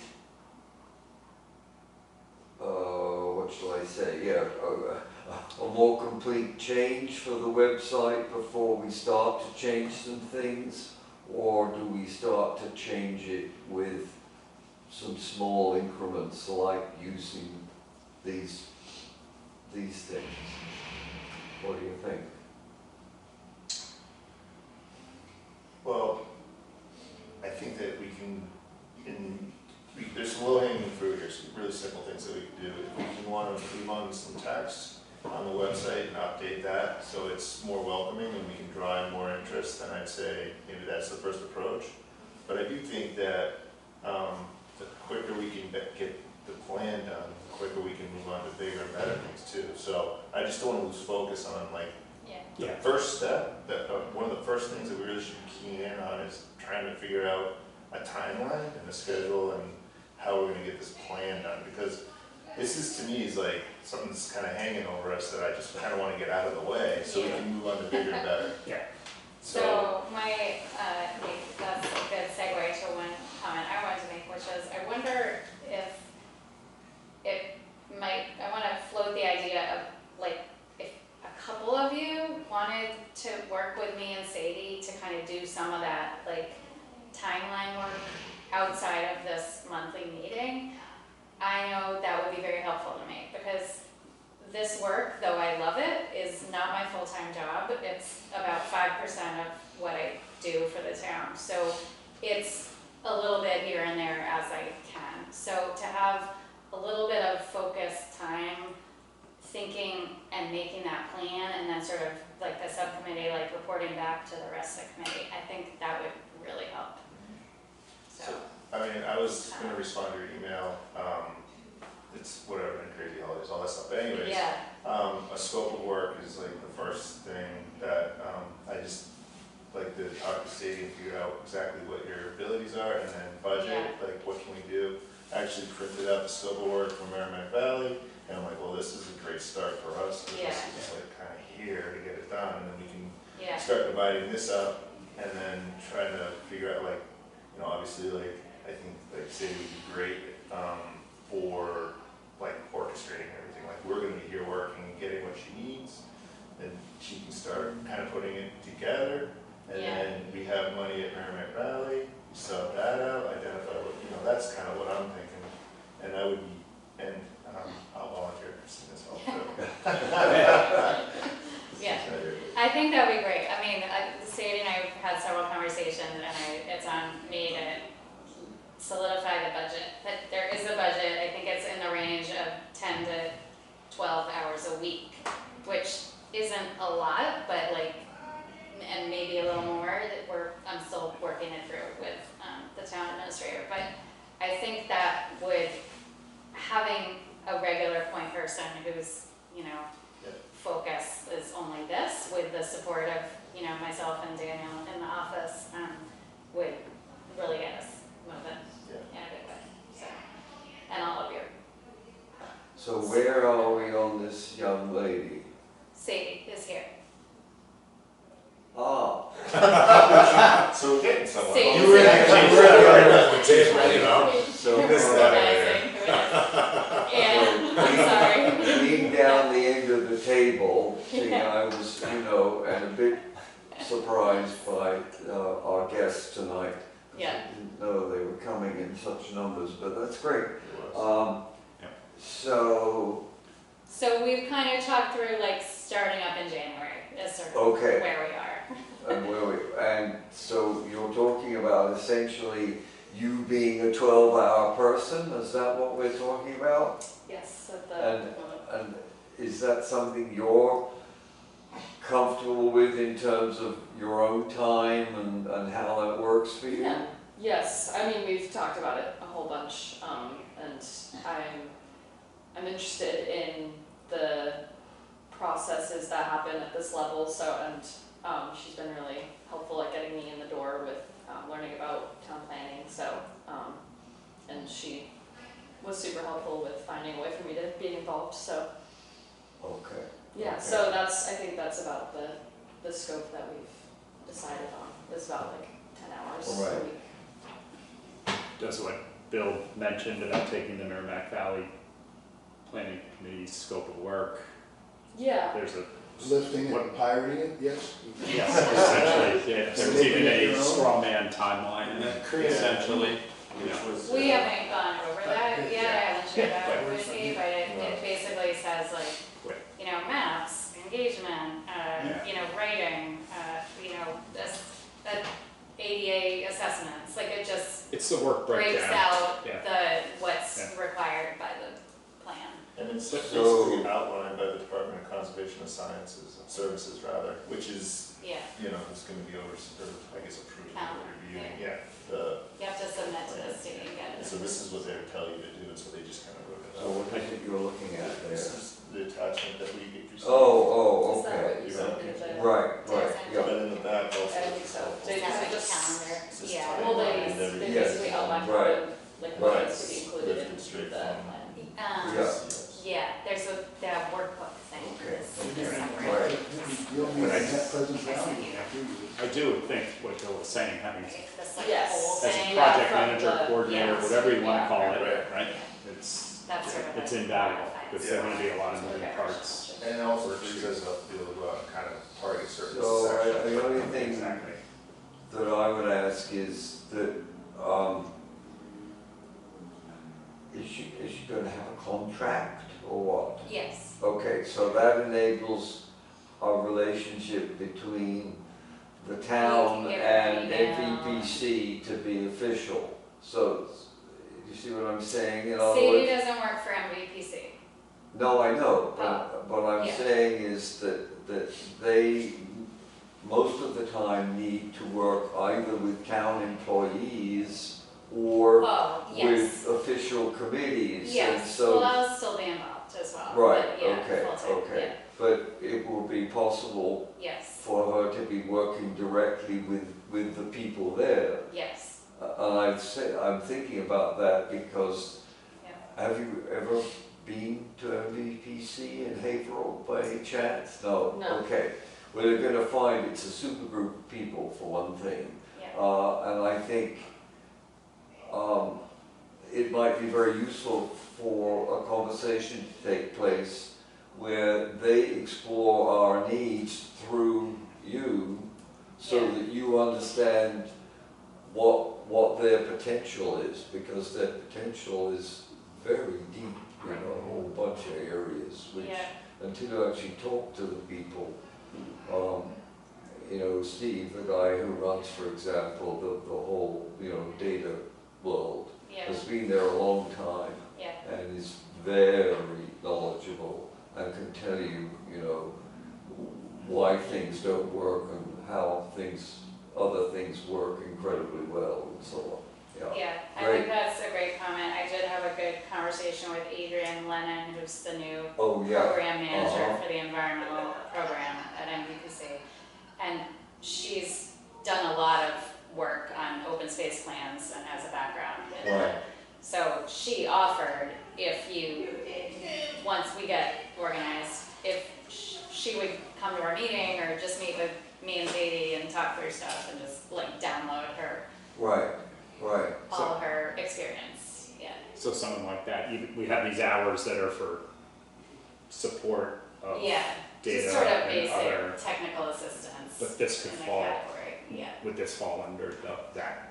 Yeah, I Yeah. think so, yeah. It's The a local consultative. technical assistance, that's just kind of providing hours in a, like, Right, because I think one of the tricks is learning how to ask the right questions so that you generate as much response, in other words, the bang for the buck kind of situation. Yeah. And if you ask the right questions, you're going to get it much further down the line than, you know, and so that's why working directly with them, I think, is a real, you know, which would mean a little travel perhaps on your part, because maybe going there is Yeah. you know, more productive, and eventually then email and phone and other things. yeah. Great, terrific. Well, I'm sorry I appeared to be asleep. No, that's fine. There was a lot It going on. wasn't, there was a lot going on. Right, and I was trying to make, you know, figure out who was who. Yeah. We've discussed before that there's a lot of the text data existing in other documents in town too, between the master plan, which is fairly recent, the municipal vulnerability plan, Yeah, I think there was a third one, anyways, yeah, finding the information from these existing plans that are relevant to the open space plan, so we're not reinventing the wheel and wasting time with that, where we literally have the same paragraph that's needed in another document in town, and there's somebody that can spend some time kind of, you know, combing through that and seeing where we can take, you know, existing information from that doesn't need updating or anything like that, you know, so, you know, even a lot of the maps that are required in the open space plan are gonna be very similar to ones that are in the master plan, and some things are never gonna change, like yeah, town geology is never changing, the geology is what it is. We have that map already, we don't need to spend money with MVPC to recreate a map that we already own, yeah, that they've already generated, you know, things like that, so, you know, if we find out we only need MVPC to make 2 maps for us, you know, now we know we're only gonna spend X on that and can use some of the other money for other areas we might need them for too. yeah. You know, so I think we can kind of really hone in what, Right. you know, what actually needs to be, Yep. you know, researched or updated that's not existing somewhere else. So be Yeah. very targeted Yeah. with how we. But I think having somebody that can help Right.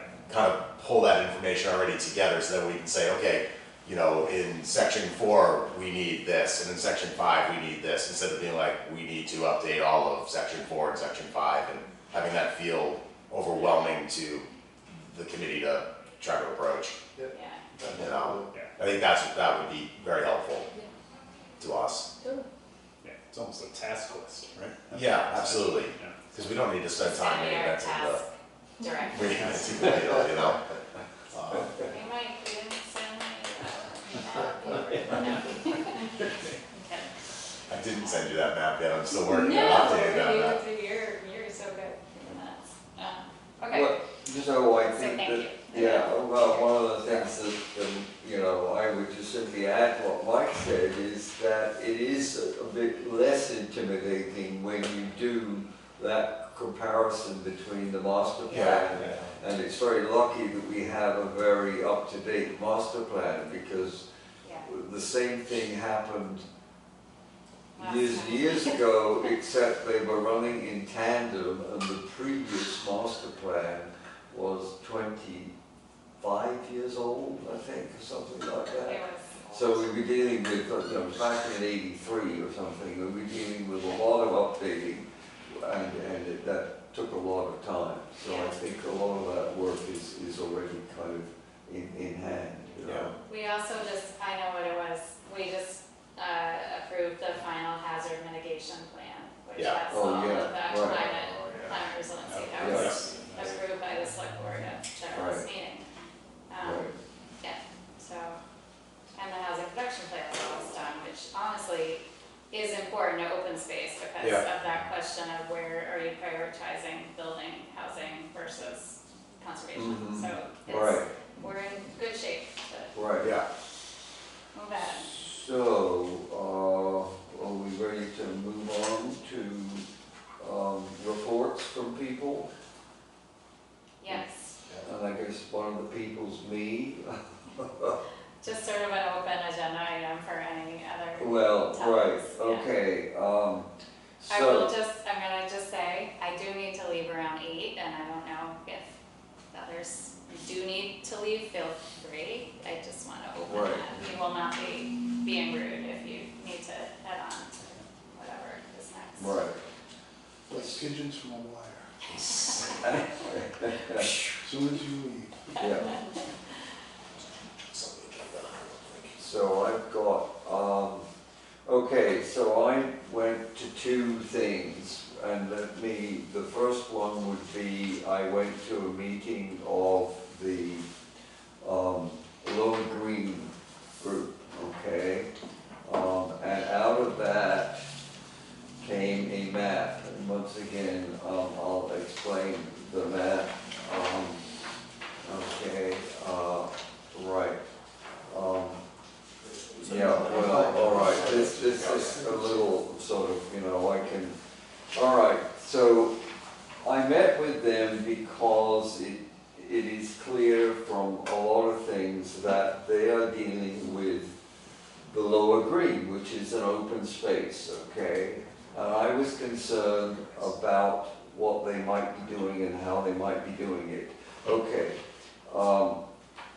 what you're looking at is basically lots that exist on the Lower Green, and you can, gentlemen, and you're looking at the hatching, which is what they think will comprise a potential local historic district. Now, a local historic district, I'll give you a very brief précis, is basically a district which comprises a bunch of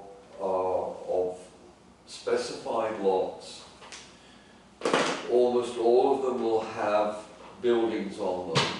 The buildings will have architectural and preservation, conservation value, and if the town, in fact, accepts the proposal of a local historic area, then what happens is it has to go to the select board has to take it to town meeting, and town meeting has to pass it by 2/3.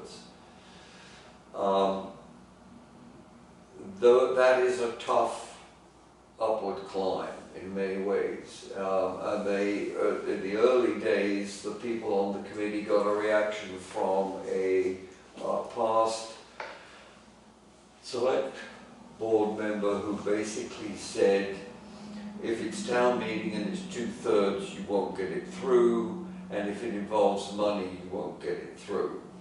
Well, okay, it doesn't involve money, but it does involve 2/3. Currently, the committee has a very small number of people has 3 residents who are all abutters to the Lower Green and all owners of houses which have historic significance. And it has 2 additional members, one of whom is a staff member of Historic New England, and one of whom is the director of Old Newbury, the museum, Bethany Groff, who is probably one of the best local historic or history experts we have around, very knowledgeable, and she's related to practically every founding father of Newbury that you can imagine. A very delightful, gifted person. Anyway, there are issues with the committee in the sense that it doesn't represent any more other than abutters currently, okay?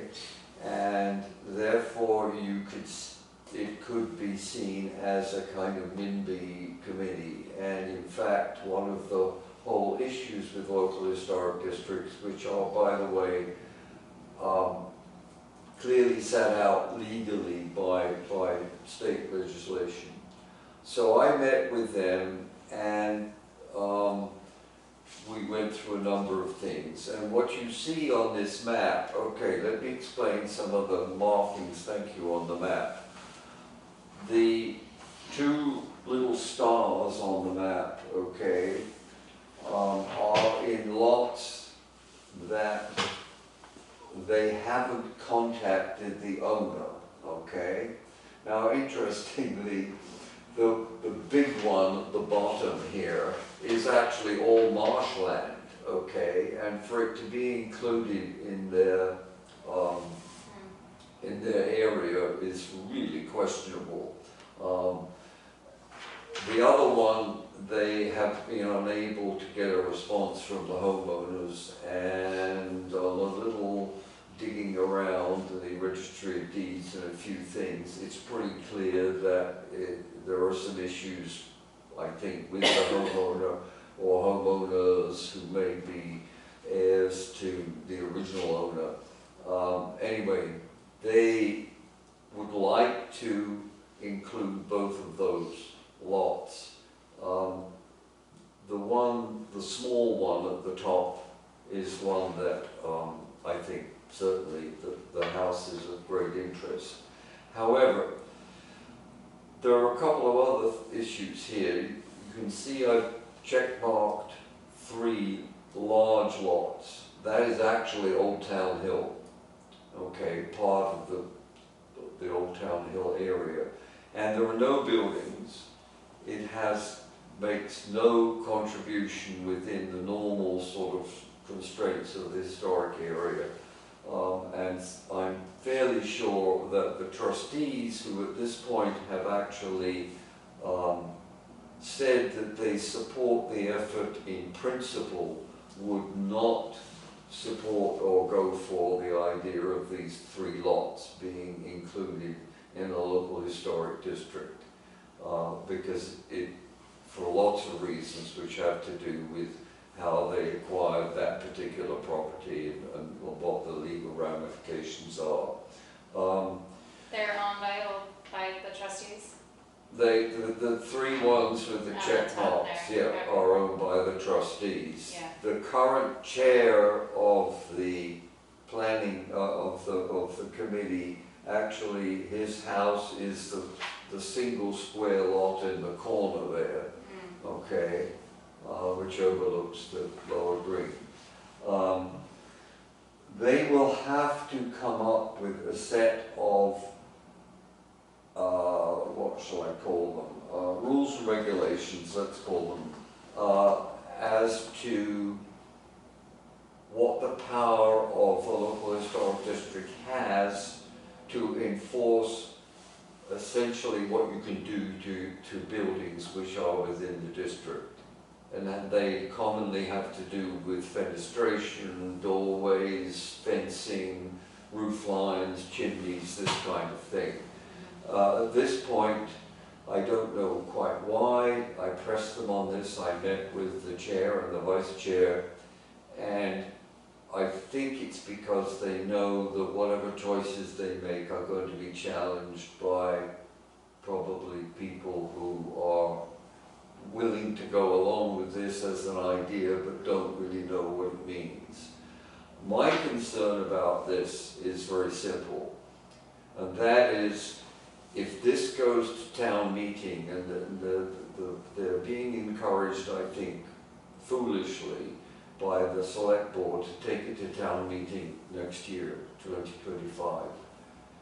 I'm almost certain it'll go down. It won't get a 2/3 vote unless it's so vague that it doesn't have any real teeth to it, and then the state will reject it. Because even after the town is approved, the state essentially has to approve it too. The reason for my concern is if that happens, it will become very difficult for us to advise what I think we're agreed should happen, and that is that the upper and lower greens, which are not in any way preserved, or there's no permanent conservation restriction on either of those. Technically, the town could sell them tomorrow if the town moved to do that. There's nothing that prevents them. Plus, the large lot that touches the river here is the town landing, and I think that would be included too in open space. Well, if that happens, I think it would prejudice anything that could then happen to the upper and lower greens. Plus, it also it confuses the issue, because a lot of people think because the upper green is a historic district, national historic district, which has very few teeth at all, okay, that somehow we don't need to do anything about the upper green, which is not true at all in terms of long-term protection. So, at this point I had asked them to send me, because they obviously have a list of the properties with pictures and some idea of what they know about the properties, and I think they seem to perhaps be using information from the assessor's records, which in many cases have very sketchy and quite erroneous ideas of when houses were first on these various sites. But I haven't got that information from them.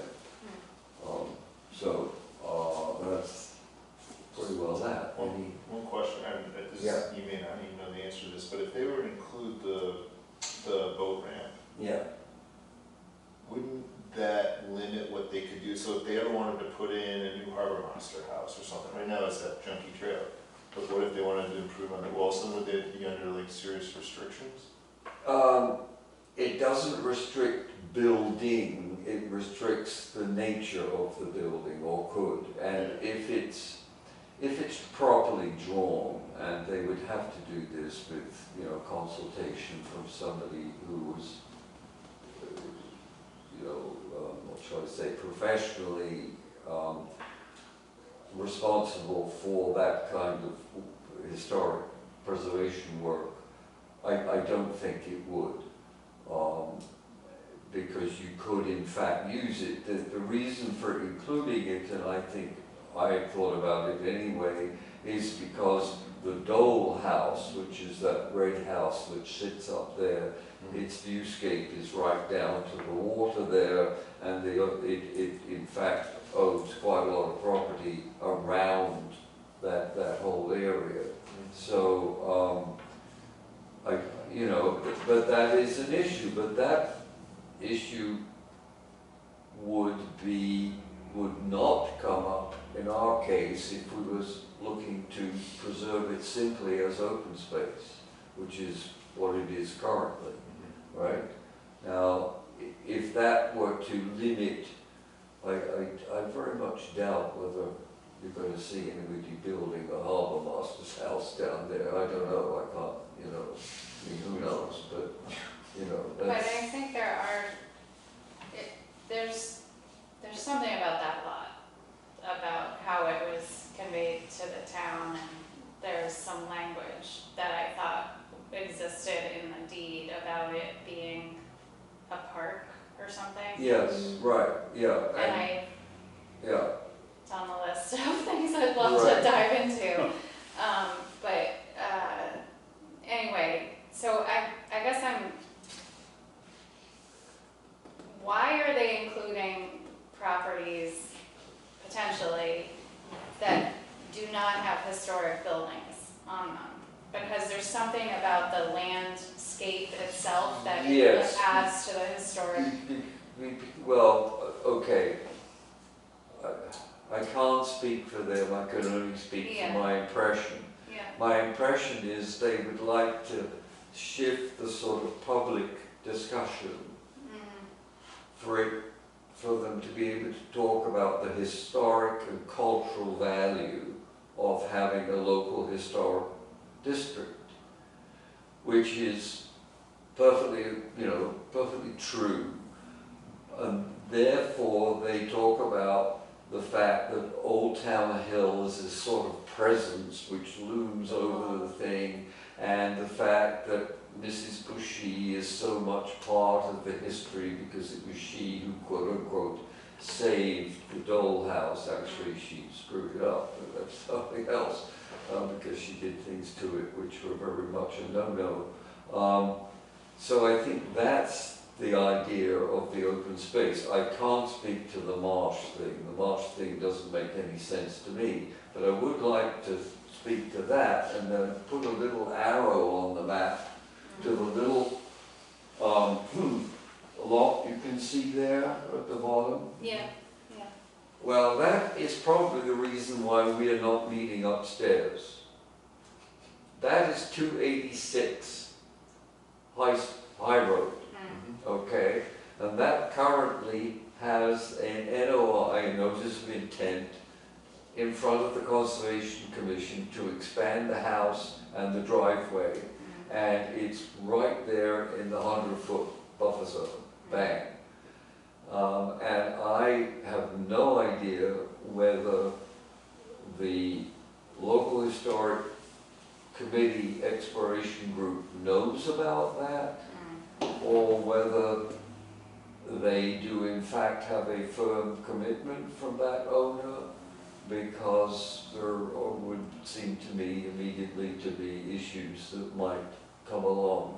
But I just thought it was a supreme irony that we were kicked out of our meeting space by something that was right on my report card to you, because I had picked that up anyway, that they were in the process of thinking about building.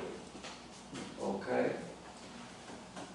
So any Well, queries? I guess I have, any questions or anything, but I think what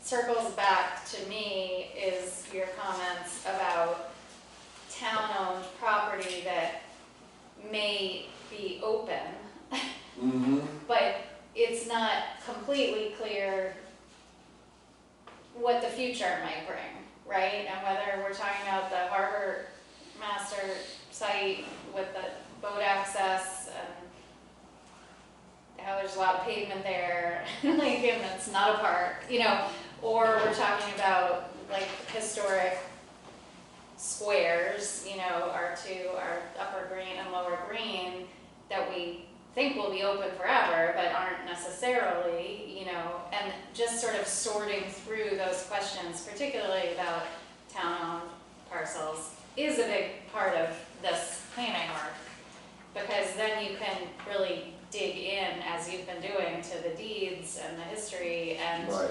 really ask other committees to engage in the discussion of what do we want to preserve forever, or what do we want to redevelop in some way that brings, other benefits, or whatever those conversations are. So anyway, it's not an easy task what the historic district committee is trying to work on, and there's lots of repercussions that I think trickle out into the community. Well, you're absolutely right, and the other thing which is true, and they were very honest about it, and that was they didn't even know there was an open space committee. Now that, we could maybe take a little blame for that, but not too much, I think, in the sense that they had taken their concerns to the select board. Okay, and it was the select board, in fact, who had said, oh, okay, yes, well, and they looked around and discovered there needs to be essentially a committee which explores the idea of a local historic district and brings that to the town. And then essentially what gets set up is a commission which is totally separate from the historical commission and has its own powers that are limited to this area. So it's a, you know, a hard and fast kind of thing. The other part of it is that I really think that at this point, and I didn't raise this until I became aware of sort of how limited it was, that currently they have no one on the committee who doesn't have, frankly, a financial interest. The only two people who don't live here and are essentially, you know, they're there for their expertise and their knowledge. But there's nobody from the greater community who is interested in it for its own sake.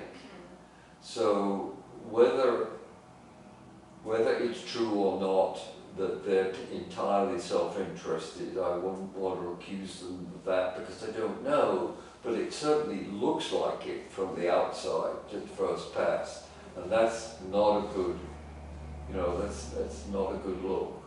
Well, it takes a lot of work to engage with enough people early enough that you can be successful at town meeting. Right. That is a Yes. big challenge for Right. Yeah. anyone, but especially volunteers who are kind of working on Yeah, and I think it might behoove them to, I don't know whether they feel that momentarily somebody's, it all happened, that probably most of you can understand, in relationship to the building of those 5 houses down Cottage Road, which panicked everybody, and they found out there were no teeth that they could, you know, there was nothing they could use in local bylaws or building permits or anything like this that could really stop that, except persuasion, and they were obviously not able to persuade. Yeah. So it changed the whole. Okay. Okay. So, Thank you, David. the other quick thing is I went to the open space conference that Greenbelt runs Saturday, two Saturdays ago. I went to 2 sessions, one in the morning, one in the afternoon. The morning session was about the integration of the use of open space planning and development together with affordable housing, ding, ding, ding, right? And we had a presentation by a couple of people from the town of Stowe, which is west of Boston, just inside 495, the same population size as ourselves, and rather oddly, from my perspective, part of MAPSI, for God's sake, the Metropolitan Area Planning Council. You know, MAPSI, of course, ate a lot of Metro Boston several years ago. I think that is both a pro and con for them in that they have some constrictions and some not, some advantages as a result. Anyway, the folks from Stowe essentially explained how they had worked to achieve essentially something which non-profits in the state have done, which is when you are when you have a situation where somebody takes their land out of 61A, and we've just had that happen a couple of times here, you then get an opportunity for a non-profit to get right of first refusal. That can be done using a non-profit that is both conservation focused and also not the same group. It also can be housing focused by state law. And so this is what they did with a golf course, which is a huge area of their town, some beautiful property. And they ended up with a fairly complicated process, essentially developing at the bottom along the road several lots, of which I think there were maybe, doing this top of my head, 7 or 8 lots, and 3 of those were affordable and tied up to be affordable in perpetuity. And the way in which the lots were developed meant that essentially the open space behind it, behind those lots, was protected from anything else happening, which was, you know, a clever piece of planning. The town is fascinating from my point of view. I spent a good half a day investigating their website. They are very conservation focused, very open space focused. They work very, very well across boards and committees. And when they moved to do this, they managed to raise funds that would scare the pants off our select board, frankly, in terms of how they did it and the speed with which they did it. And I would recommend to you looking at their website, because they, interestingly, have just finished an open space plan and a master plan recently enough. Now they're dealing with a very different community from ours in some ways, but it does have some parallels in terms of its size and in terms of some of the issues they face. And I just think the way they've done it is and their history and their awareness as a community and their willingness to work as a community in a way, to be perfectly blunt about it, I don't think this community ever has shown, really, for lots of reasons. Anyway, so that was one session. The afternoon session was about chapter 61, and that I brought back for you because it's the UMass thing. Do you have that? I have a PDF of it, but not Well, this. you're welcome to it. Yeah, thank you. It's 61A is, I don't know whether you gentlemen know about it, but it's the agricultural or, you know, forestry chapter, which enables you essentially to get a reduction in your taxes if you're, you know, raising corn or growing a forest or whatever it may be. And it was very useful in terms of how the process works and how it doesn't work, frankly, in a number of areas. What emerged was, it was very interesting that a number of people in the group who were in that session were from open space committees, not unsurprisingly. Now, when we were talking about engaging town committees and the process includes the fact that a number of people have to be informed, and one of those groups, among others, is the Conservation Commission and the Planning Board have to be told when someone intends to take something out of 61. And it turns out, now the Greenbelt conference involves primarily people from Essex County. There were, I think, several other people there, but most of us were from Essex County.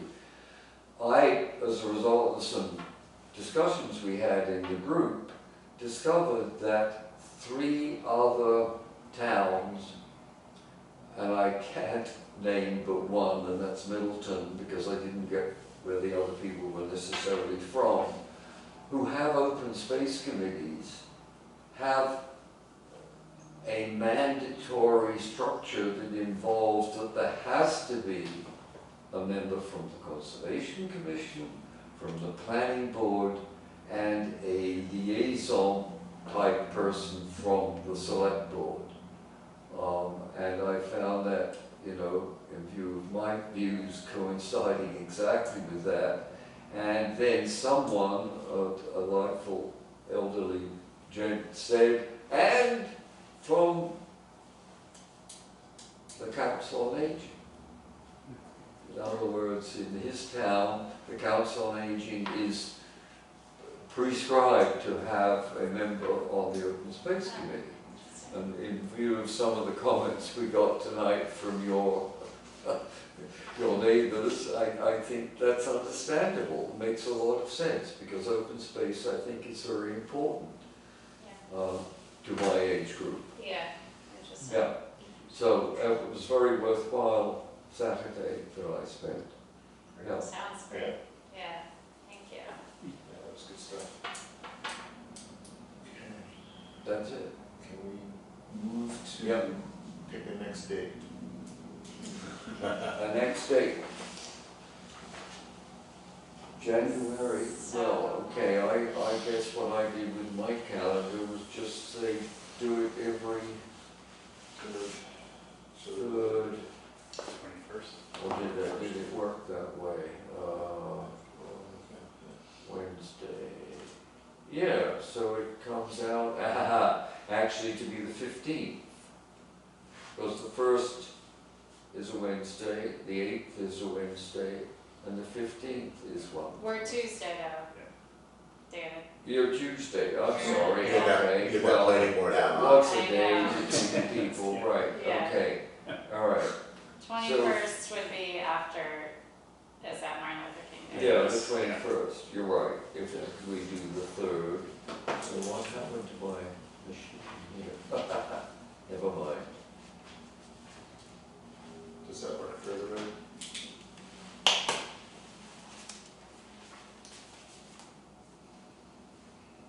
Unless the mountains are buried in snow. That's it works. It works. Yeah, I'm flexible. That'd be great. One can hope, right? I think you're looking good. It's gonna get cold. We're gonna make it snow anyways. Yeah. They had some great skiing up to Bretton Woods like a week ago. You know, they got dumped on early. Yeah. I saw that. JP. You just gotta be willing to drive. Yeah. And I'm okay, because I love to hike, so I'm just going up to like Sandwich, you know, it won't be snow, it'll be icy, but it won't be. Sandwich, New Hampshire. that's where I'm from. Okay. Yeah. The Great Sandwich Wall. Yeah, oh yeah, it's not too amazing. far. Yeah, it's, yeah, born and raised there. Okay. Up in the White Mountains, yeah, but now I'm remodeled, so on the ocean. Just gonna go out and do, yeah, Mount Israel on just- Saturday. Mount Israel? Yeah, just, yeah, my friend and I do it. Well, I did it this summer, it was great. Yeah, it is a nice one. Do we want to do 6 again, 7 o'clock? Leave it a little TBD? I will, 6 o'clock works for me, we're here late on Tuesdays, so but if it's really not good for all of the No, members, then I'm happy to do 7. Yeah, it works as long as I know it's not gonna go to 8s. Well, Well, what's I over? mean, I know, there you go. Oh, no, I'm It's kidding. going like those codgers from Caldwell Hill, Caldwell Farms. Yeah, Right, we okay. should vote to What on adjourn. earth happened with the Conservation Commission? Total disaster. Take a vote to adjourn, if you would. Yeah, everybody go to the church.